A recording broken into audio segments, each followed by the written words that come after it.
Hello everyone, happy weekend. Join me to read a chapter of the Bible today. We're reading from the book of First Kings, chapter 10, from verse 1 to verse 29. Let's begin from verse 1. When the queen of Sheba heard about the fame of Solomon and his relationship to the Lord, she came to test Solomon with hard questions. Arriving at Jerusalem with a very great caravan, with camels carrying spices, large quantities of gold, and precious stones, she came to Solomon and talked with him about all that she had on her mind. Solomon answered all her questions. Nothing was too hard for the king to explain to her.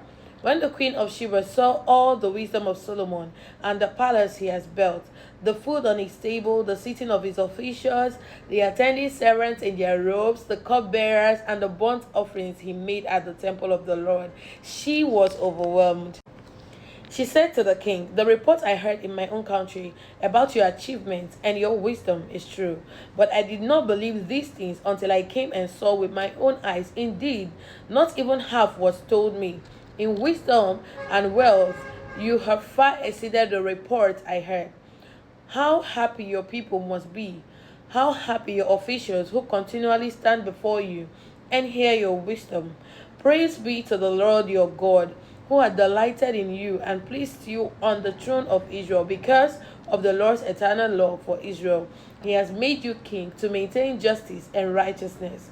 And she gave to the king 120 talents of gold, large quantities of spices, and precious stones.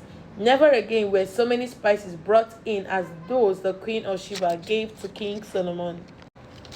Hiram's ship brought gold from Ophir, and from there they brought great cargoes of almug wood and precious stones. The king used the almug wood to make support for the temple of the Lord and for the royal palace, and to make harps and lyres for the musicians. So much almug wood has never been imported or seen since that day.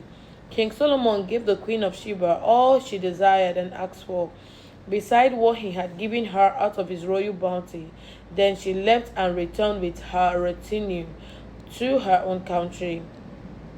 The weight of the gold that Solomon received yearly was 666 talents, not including the revenues from merchants and traders and from all the Arabian kings and the governors of the territories.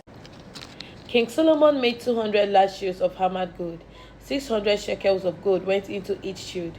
He also made 300 small shields of hammered gold, with 3 minas of gold in each shield. The king put them in the palace of the forest of Lebanon.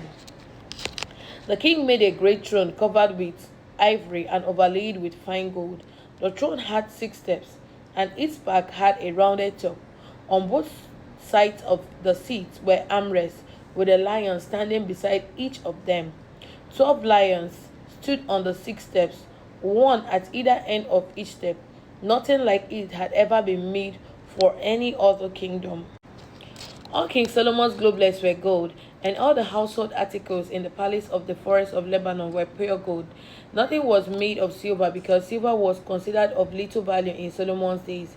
The king had a fleet of trading ships at sea along the ship of Hiram.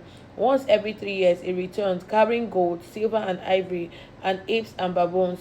King Solomon was greater in riches and wisdom than all the kings of the earth. The whole world sought audience with Solomon to hear the wisdom God has put in his heart.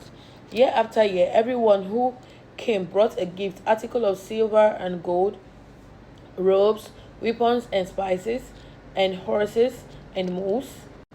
Solomon accumulated chariots and horses. He had 1,400 chariots and 12,000 horses, which he kept in the chariot cities, and also with him in Jerusalem.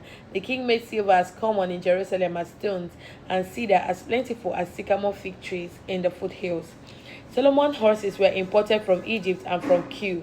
The royal merchant purchased them from Kue at the current price. 29 and the last verse. They imported a chariot from Egypt for 600 shekels of silver and a horse for 150.